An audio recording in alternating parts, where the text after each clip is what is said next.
He paid just $6, not to buy love, but to save his daughter's heart. But what walked through his door that night wasn't just family. It was the beginning of humanity's biggest mistake, or its greatest miracle. The city of Orion's halo never slept. It floated above the drowned earth like a polished ring of glass and lies, bright, quiet, and painfully perfect. To most people it was safety. To Ethan Vale, it felt like a cage made of rules. He stood in the lower marketplace, the air filled with the soft hum of hover trams and the glow of neon reflections on metal walls. In one hand, he held his daughter's tiny fingers. In the other, a folded digital contract that could change both their lives. Nora's voice broke the silence. "Dad, my daughter needs a mother." Ethan smiled faintly. She always said it wrong, and he never corrected her. Maybe he didn't want to. The sentence carried a kind of innocence that grammar didn't deserve. After losing his wife 2 years ago to a collapse on the flooded coast, Ethan had learned to survive on routine, work, eat, pretend, repeat. But now, the system had started sending warnings. Single-parent units beyond Cycle 2 require emotional reassessment. In simpler words, they were threatening to take Nora away. That's when he found the auction listing. 3 alien women, stripped of rights after losing their citizen status. Their names flickered across the holographic display. Lyra, a turquoise-skinned medic. Kyle, an ex-soldier with bronze markings. And Mira, a pale hybrid artist with quiet eyes. Each one priced at 6 credits. 6 credits, $6. A life cheaper than a meal, the clerk behind the counter chuckled. You can't register 3 companions under 1 bond. The law doesn't, Ethan interrupted softly. Code 7B, Emotional Restoration Clause. Post-collapse amendment. The clerk blinked. Not many remembered those words, but Ethan had spent nights digging through the archives, hunting for one forgotten line that might keep his daughter safe. As the transaction processed, people whispered around him. A human buying aliens. For marriage? He ignored them.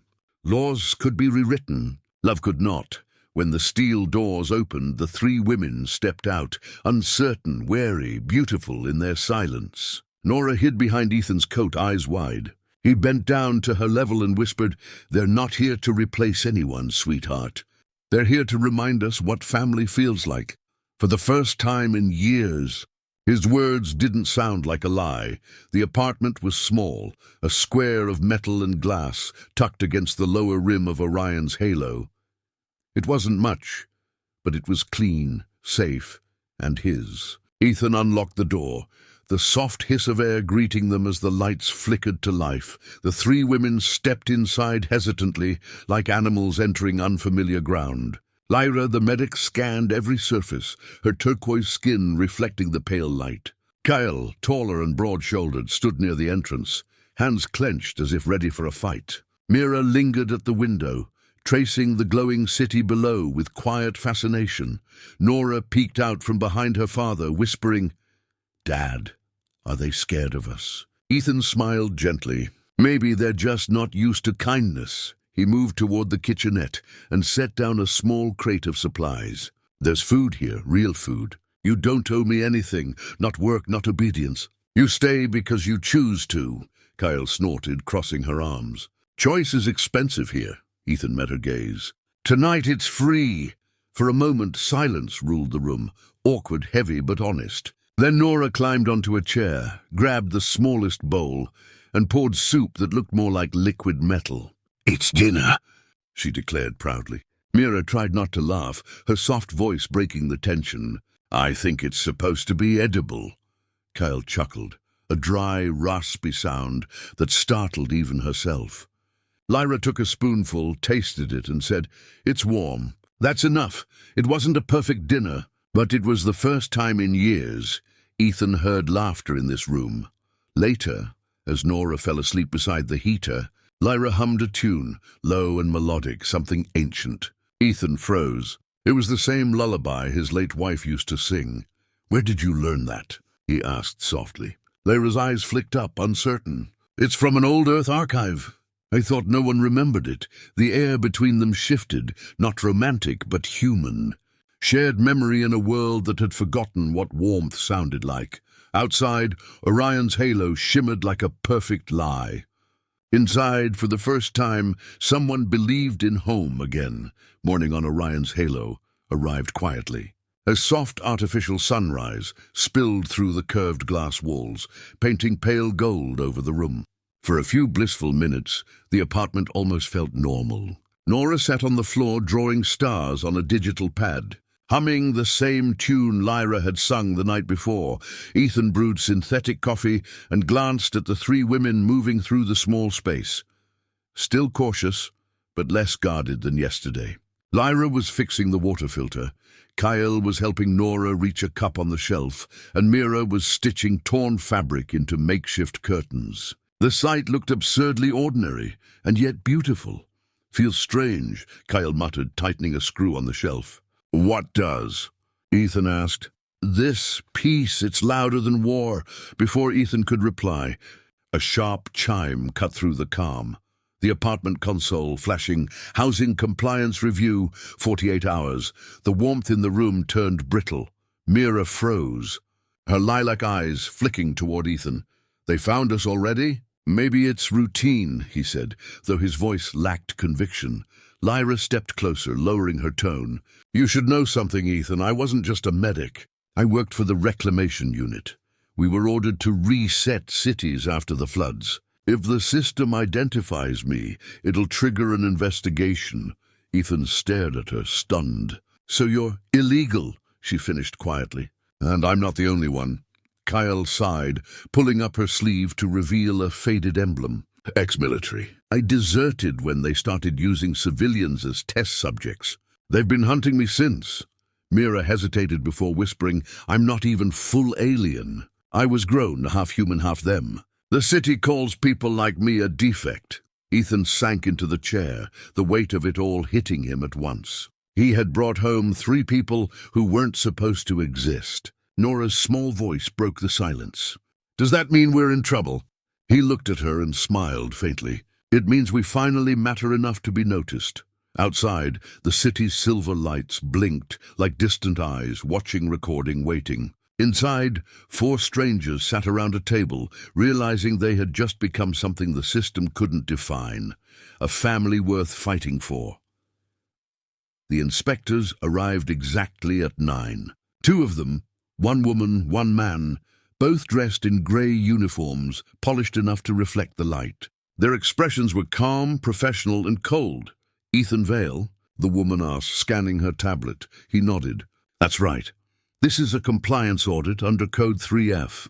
You're aware this unit contains 4 non-human residents?" Ethan's jaw tightened. 3 residents, 1 child, 1 father, 1 home. The woman raised an eyebrow. "We'll decide what to call it." They entered. Every corner of the apartment felt suddenly smaller. The table too simple, the air too still. Nora stood beside Lyra, holding her hand, brave but trembling. Kale leaned against the wall, arms crossed, while Mira adjusted the curtains as if cleaning could make them invisible. The inspector's eyes scanned everything, from the handmade curtain to the steaming pot on the stove. "You've created a domestic simulation," she said finally. Ethan met her gaze. "No simulation, just people trying to remember how to live." The male inspector crouched near Nora. "And who are they to you, little one?" Nora blinked up at him, thinking hard. "They make the house warm," she said softly. "So I think they're my moms." Silence filled the room, not awkward but heavy with meaning. Even the inspector's tablet paused, as if unsure how to record that sentence. Lyra stepped forward. "You want proof of stability? Look around. We eat together, we laugh, we argue, and still stay. That's family, not paperwork," Kyle added, voice low but sharp. "You call us subjects. He calls us people. That's the difference you're afraid of." The woman sighed, tapping her tablet. "This arrangement violates structure laws, but—" She looked at Nora again, then back at Ethan. "It's functional," Ethan's voice softened. "It's real." A long pause. Then the inspector's tone changed, almost human. "You'll receive a temporary approval, 1 week. Prove this wasn't an act." When they left, the door hissed shut. Nobody moved. Then Kale exhaled slowly, half laughing, half shaking her head. A week to prove love exists, Ethan smiled faintly. Then we better make it unforgettable. Outside, Orion's halo gleamed with mechanical precision, but inside that small apartment, humanity had just won its first battle. The week passed like a held breath. Every day, Ethan waited for the message that could end everything. Every night, they acted like time wasn't running out, sharing quiet dinners, fixing the leaky vents, laughing at Nora's messy drawings on the wall. It wasn't perfect. It was real. On the 7th morning, the notice finally appeared on the wall screen. Final review, public assembly. Attendance required. The transit ride to the hall was silent. Outside the transparent capsule, the city glimmered, clean, distant, heartless. Inside, 5 lives sat pressed together in fragile unity. Ethan held Nora's hand. Lyra's fingers brushed the other. Mira's gaze stayed on the skyline as Kyle muttered, "They want a show. Let's give them truth instead." The civic assembly was vast. White alloy walls, glass benches filled with spectators, cameras hovering above. The chief adjudicator stood on a raised platform. "Ethan Vale," he said, voice amplified, "you've broken social structure laws. 3 alien partners, 1 child. Explain yourself." Ethan stepped forward. "I didn't break anything. I fixed what your laws forgot." "The right to care," gasps echoed. Lyra stepped beside him. "He saved us when the city erased our names," Kyle added dryly, "and he feeds us burnt soup. That counts for bravery." The hall stirred with uneasy laughter, human, genuine. Even Mira smiled faintly before saying, "He gave us a home without asking who we used to be." Then Nora tugged Ethan's sleeve. He lifted her so she could speak. "They don't hurt me," she said, voice small but steady. "They make breakfast taste like home." The room fell silent. No code, no law, no machine could argue with that.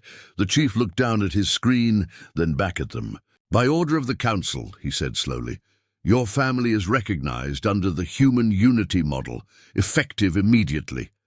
The crowd erupted. Shock, disbelief, a few claps. Lyra covered her mouth, trembling. Kyle grinned for the first time. Mira whispered, "We did it!" Ethan exhaled, the weight finally leaving his chest. He looked at Nora and smiled. $6, he said quietly, and the world remembered how to feel. Outside, the artificial sun rose over Orion's halo. For once, it didn't look cold. It looked alive.